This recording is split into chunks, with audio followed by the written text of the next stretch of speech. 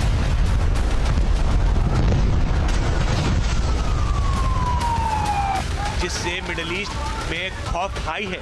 सवाल यही है कि क्या ईरान खामनेई के मौत का बदला लेगा या ईरान में रिजीम चेंज होगी। News nation.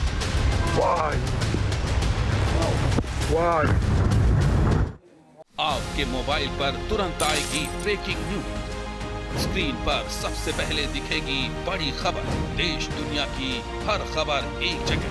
अब आपके मोबाइल पर तुरंत फटाफट इंस्टॉल कीजिए न्यूज़ नेशन ऐप और रखिए खुद को अपडेट।